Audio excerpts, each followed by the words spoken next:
WhatsApp guys, I am AP. I hope you are doing well. पीछे के lecture में हमने जो यूनिटरी मेथड का जो भी थ्योरी पार्ट था उसको हमने ऑल एस्पेक्ट पे समझ लिया है। अब ये क्लास 6 का जो चैप्टर 12 है, रेशियो एंड प्रोपोर्शन, उसी का ये लास्ट एक्सरसाइज है 12.3। इसको हम पूरा का पूरा जो क्वेश्चन है, आपके कितने क्वेश्चन है, 11 क्वेश्चन है, इसको हम एक सिंगल लेक्चर में समझने की कोशिश करेंगे, सॉल्व करेंगे। यहाँ पे मैं बस आपको हिंट दूंगा, आपको अपने से अपने कॉपी पे अच्छे से इस जितने भी क्वेश्चन है इस एक्सरसाइज में इसको आपको सॉल्व करने हैं। चलिए शुरू करते हैं। और जितने भी क्वेश्चन हैं, ये 11 क्वेश्चन या 12 क्वेश्चन है, ये सभी के सभी यूनिटरी मेथड से बनेंगे। मतलब कि पहले आपको एक यूनिट की वैल्यू निकालनी पड़ेगी, उसके बाद जो पूछा जाए उसकी वैल्यू निकालनी है। ठीक है, तो उसी को हम लोग यूनिटरी मेथड बोलते हैं। चलिए शुरू करते हैं क्वेश्चन नंबर 1 से। If the cost of 7 metre of cloth is 1470, find the cost of 1 metre of cloth. देखिए, 7 मीटर क्लॉथ का दाम दिया है 147 रुपीज़। ठीक है, तो 1 मीटर का कितना होगा, क्या बताया था आपको, क्रॉस मल्टीप्लिकेशन करना है। तो क्रॉस मल्टीप्लिकेशन कीजिएगा तो 1 इंटू 1470 हुआ, अब बाई 7। ठीक है, अब देखिए इसको हम डिवाइड करेंगे, 7 टू जा 14, 1 5, 205 रुपीज़ लगेंगे। ठीक है, 1 मीटर के। अब हमने यूनिटरी मेथड से हमने निकालना है, तो पहले हमने 1 मीटर का निकालना है, 1 यूनिट का निकालना है। उसके बाद पूछ कितना रहा है, 5 मीटर ऑफ क्लॉथ। 1 मीटर का हमने निकाला तो कितना रुपीज़ आया, 215 रुपीज़। इसको मैं इरेज कर देता हूँ, मिटा देता हूँ।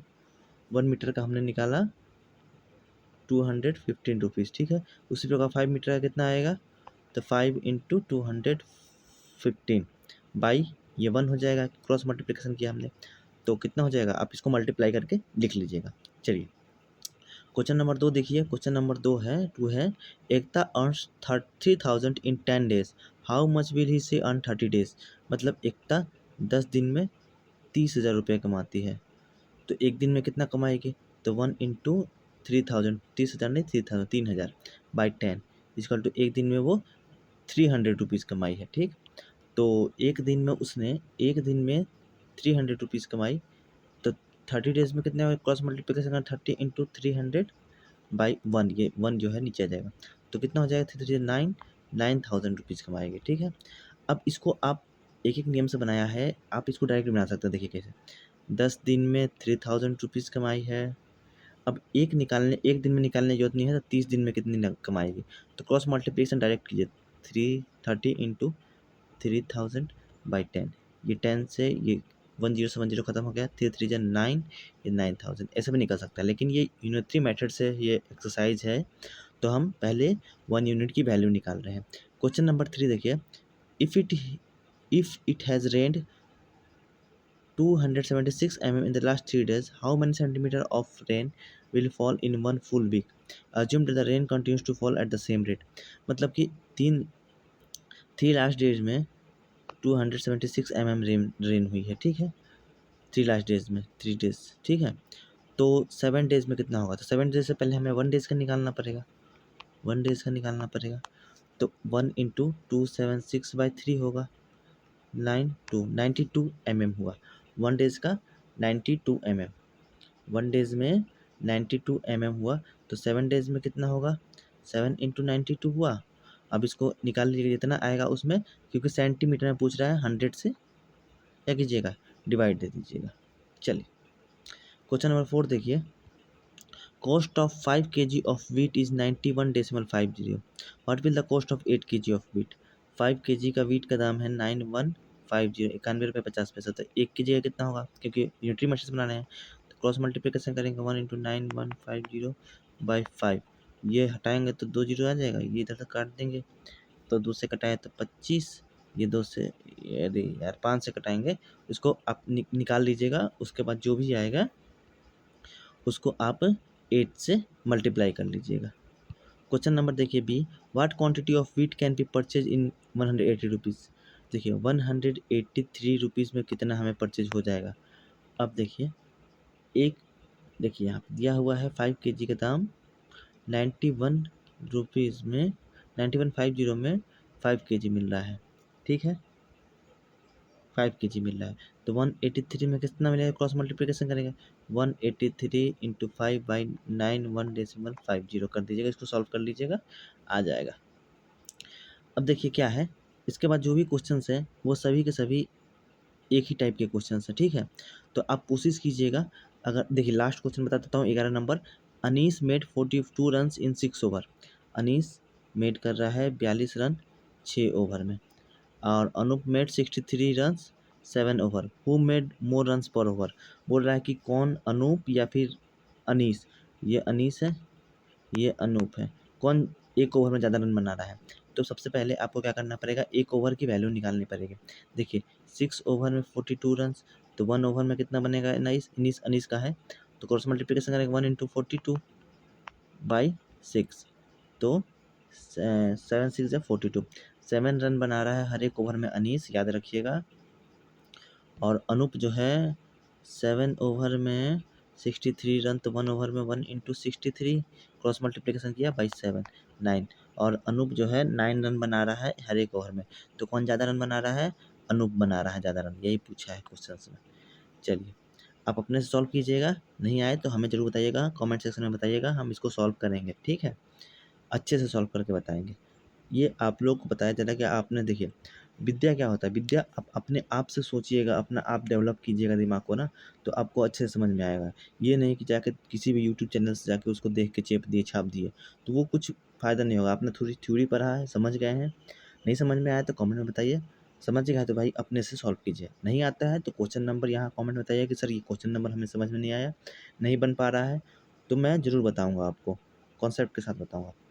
देखिए यहाँ पे जो भी था रेशियो एंड प्रोपोर्शन का एक्सरसाइज, थ्योरी, जो भी था उसने हमने कंप्लीट कर लिया है ऑल एस्पेक्ट पे।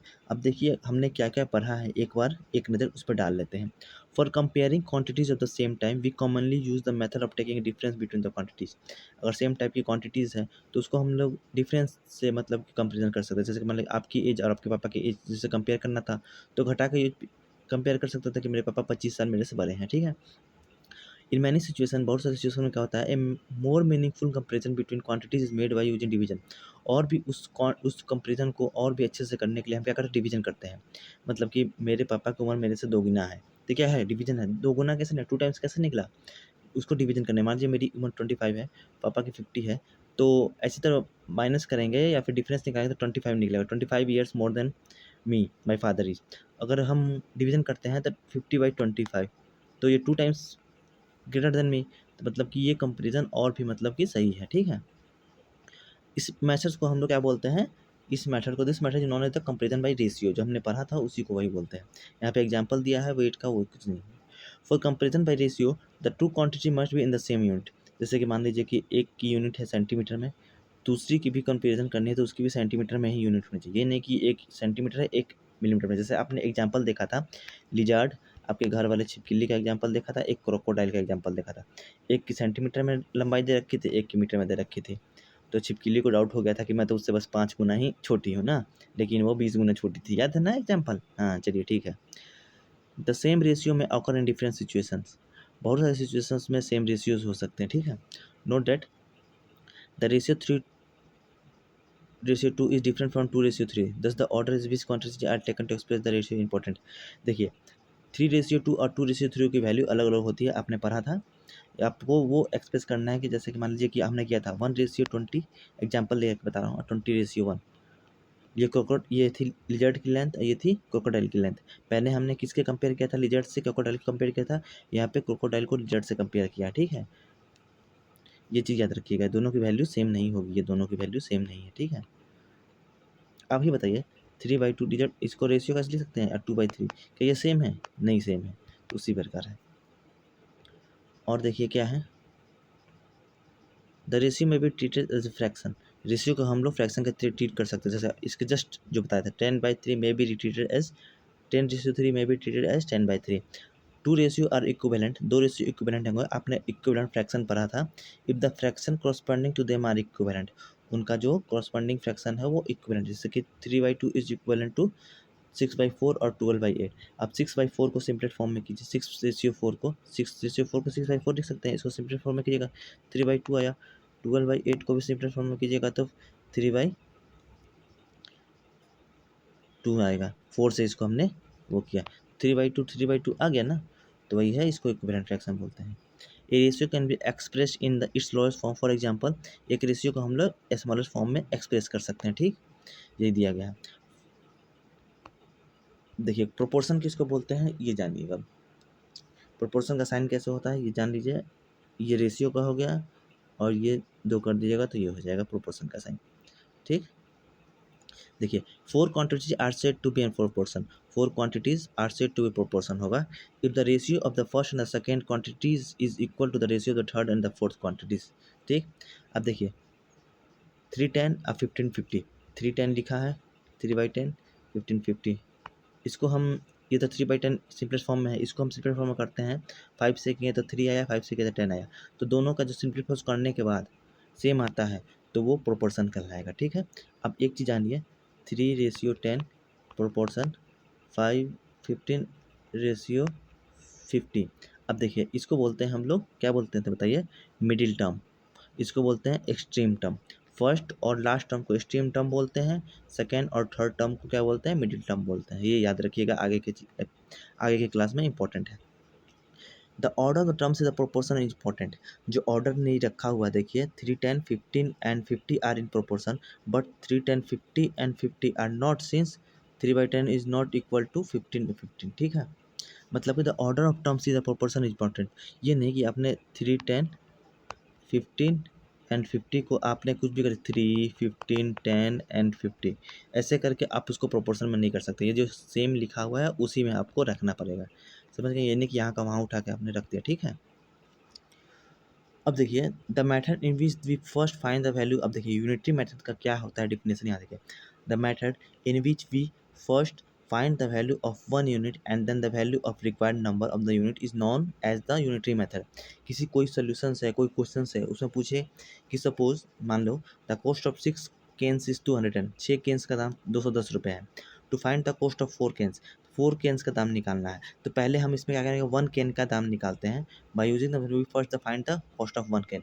पहले हम 1 केन का दाम निकालेंगे, उसके बाद हम 4 केन का दाम निकालेंगे, पैसा निकालेंगे, कॉस्ट प्राइस निकालेंगे। जो पहले हमने 1 केन का दाम निकाला उसी को हम लोग यूनिटरी मेथड बनाएंगे। देखिए यूनिट का मतलब क्या होता है, एक होता है ना 1 यूनिट। यूनिटरी मतलब कि एक ही करण विधि, मतलब पहले एक का निकालेंगे वैल्यू, उसके बाद जो पूछा जाए उसका वैल्यू निकालेंगे, उसी को हम लोग क्या बोलते हैं, यूनिटरी मेथड बोलते हैं। यहाँ पे हमारा जो प्रोपोर्शन रेशियो एंड प्रोपोर्शन जो चैप्टर था वो पूरा का पूरा एक्सरसाइज थ्योरी पार्ट पूरा का पूरा कंप्लीट हो चुका है। वीडियो अच्छा लगा हो तो मैंने पूरे के लेक्चर को एक प्लेलिस्ट में डाल रखा है। अगर आपको इससे पीछे के लेक्चर चाहिए तो प्लीज़ प्लेलिस्ट पे जाइए हमारे यूट्यूब चैनल पे, वहाँ आपको मिल जाएगा।